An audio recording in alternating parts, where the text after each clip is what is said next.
Bonjour tout le monde, c'est Jérémy, bienvenue dans ce nouveau podcast sur la chaîne Enseigner le flux en ligne. Alors ça fait un moment que j'ai pas enregistré de podcast sur la chaîne, maintenant c'est chose faite. Alors aujourd'hui dans ce nouveau podcast, on va parler de votre souhait le plus cher.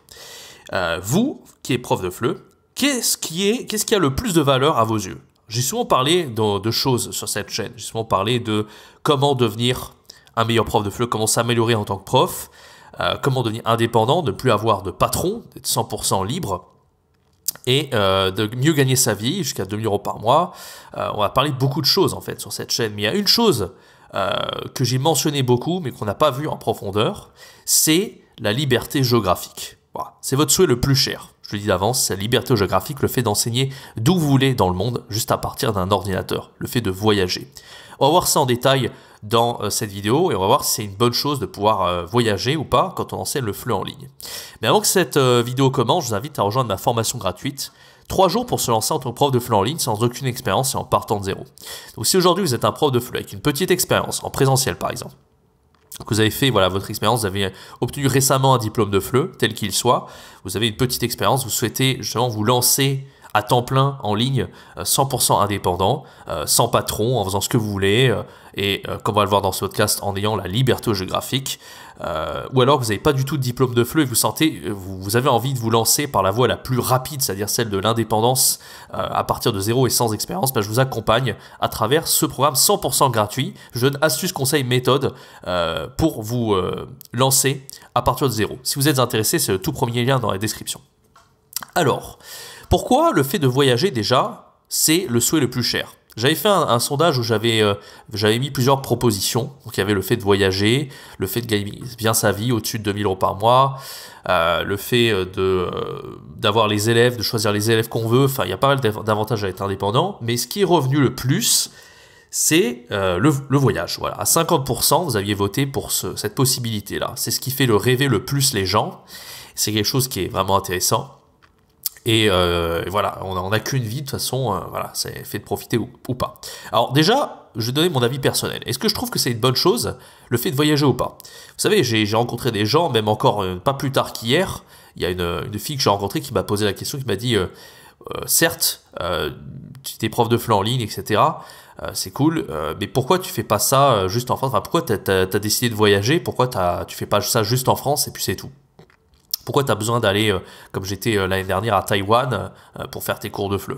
Alors, on va essayer de répondre, c'est vraiment des questions intéressantes. Et pourquoi la plupart des profs de FLE, peut-être que vous êtes prof de FLE, vous suivez la chaîne, et vous êtes à l'autre bout du monde, il y a des gens qui sont en Amérique latine, en Australie, en Asie, peu importe. Pourquoi on a cette envie irrépressible, que ce soit en présentiel ou même en ligne, de voyager? Voilà. Pourquoi c'est intéressant quand on est prof de FLE, déjà? On va parler de ça. Et pourquoi, entre indépendants, ça a encore plus de sens de voyager? Pourquoi c'est votre souhait le plus cher en tant qu'indépendant? D'accord. Alors déjà, le truc qui paraît évident, pourquoi on a envie tous de voyager quand on est prof de FLE en général, présentiel ou en ligne, c'est déjà, et surtout indépendant, parce que en présentiel, c'est vraiment autre chose, c'est-à-dire qu'on a obtenu un emploi à l'étranger, comme c'était le cas pour moi il y a quelques années en prof de FLE en Chine, et peut-être c'est votre cas, peut-être que vous enseignez dans un institut, une alliance française à l'étranger, et ça c'est très bon pour l'expérience personnelle déjà. Mais quand on est indépendant, ça a encore plus de sens, parce que de toute façon, on en a la possibilité. On travaille à partir d'un ordinateur. Alors pourquoi s'en priver? Pourquoi se dire je vais rester en France dans ma chambre et faire des cours, ou dans un coworking space, qui est encore mieux d'ailleurs? Bon, la pandémie, c'est pas toujours facile. On a tendance à travailler plus dans notre chambre maintenant en 2022. Mais bon, quand la situation va se débloquer par rapport au Covid, j'ose espérer qu'on pourra tous retourner dans des espaces d'indépendants, des coworking space. D'ailleurs, il faudrait que j'en parle de ça dans une vidéo dédiée.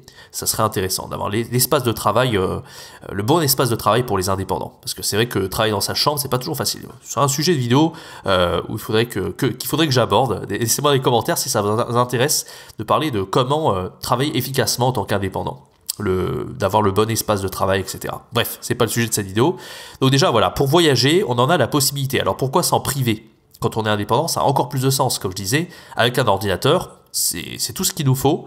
On a ce qu'il faut et on n'a pas besoin de plus, déjà. On n'a pas de contraintes quand on est indépendant. Je le disais plus tôt, pas de patron.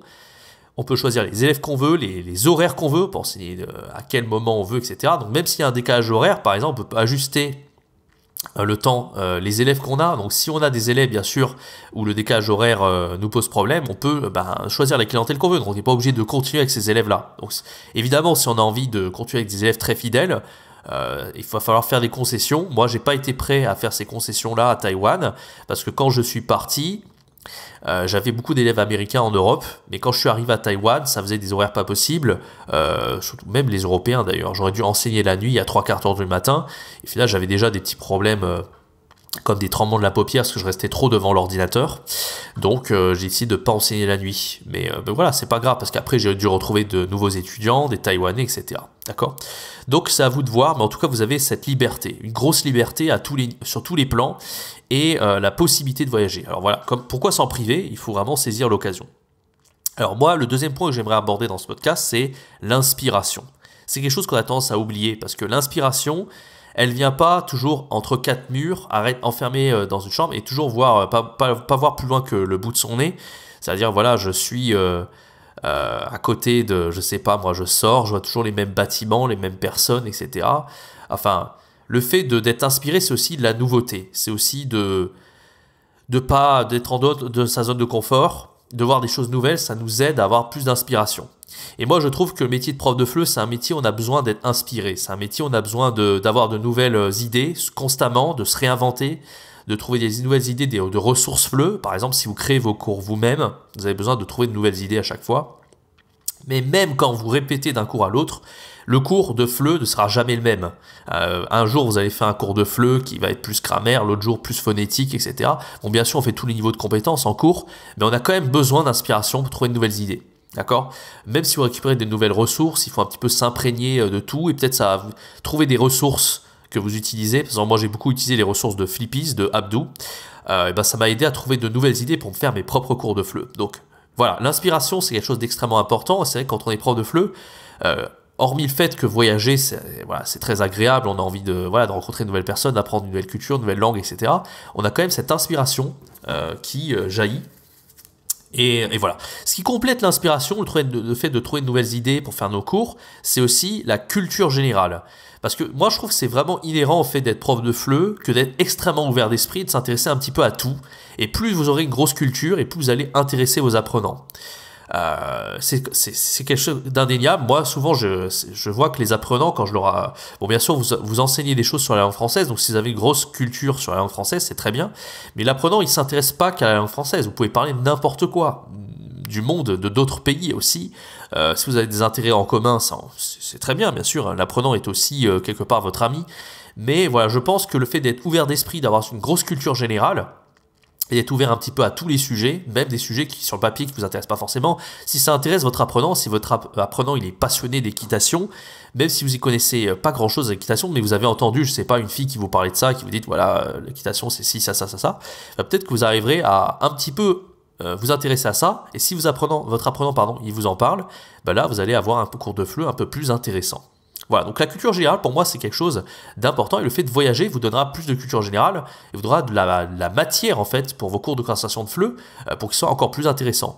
Je donne un exemple, moi j'étais à Taïwan, maintenant j'en connais un rayon sur la culture taïwanaise, je connais plus la langue, la manière de penser, la gastronomie. Moi je parle constamment de gastronomie taïwanaise, maintenant quand j'ai des élèves taïwanais. Des choses comme, je sais pas, même si vous connaissez le taro, le bubble tea, des choses comme ça que... Bon, le bubble tea, je connaissais avant d'aller à Taïwan, mais par exemple, le taro, c'est pas quelque chose que je connaissais avant d'aller à Taïwan. Maintenant, j'en parle constamment, et ça fait plaisir aux apprenants de voir, en fait, que vous vous intéressez à leur culture, telle qu'elle soit, hein. Donc, ça veut pas dire que, bien sûr, vous allez choisir une culture qui va vous intéresser peut-être plus que d'autres. Moi, j'aime bien toute l'Asie, donc toutes les cultures asiatiques, mais je suis très ouvert. Par exemple, même sur la culture latino, je connais moins la culture latino, par exemple, la culture asiatique, mais je m'y intéresse de plus en plus, et je suis pas fermé à me dire, je vais pas apprendre l'espagnol, au contraire, j'ai prévu d'apprendre l'espagnol plus tard, donc voilà, donc c'est très important d'être ouvert d'esprit et vraiment d'être ouvert à tout type de nationalité. Voilà, donc c'est quelque chose d'intéressant quand on est prof de FLE, je trouve en tout cas. Voilà, donc je pense que voilà, on a fait le tour de ce podcast, j'espère qu'il vous a plu. N'hésitez pas à dire dans les commentaires, vous, quels sont les bénéfices pour vous à l'idée de voyager. Peut-être que voilà, vous êtes en présentiel, vous êtes indépendant, vous avez beaucoup voyagé, vous avez changé de pays assez régulièrement, ou alors vous êtes resté dans le même pays à l'étranger pendant des années. Ça m'intéresse. Donnez-moi votre point de vue dans les commentaires et on pourra débattre par rapport à ce sujet de fait de voyager et en quoi c'est particulièrement intéressant. Voilà, donc je vous donne rendez-vous très bientôt pour une prochaine vidéo, un prochain podcast. N'hésitez pas à vous abonner à cette chaîne, je reprends les vidéos par jour et activez la cloche pour être averti des vidéos qui vont sortir tous les jours sur cette chaîne. Et on va reparler un petit peu de beaucoup de choses dans l'année 2022, donc n'hésitez pas à vous abonner, à activer la cloche. Quant à moi, je vous donne rendez-vous pour une prochaine vidéo, un prochain podcast. C'était Jérémy, ciao, bye bye.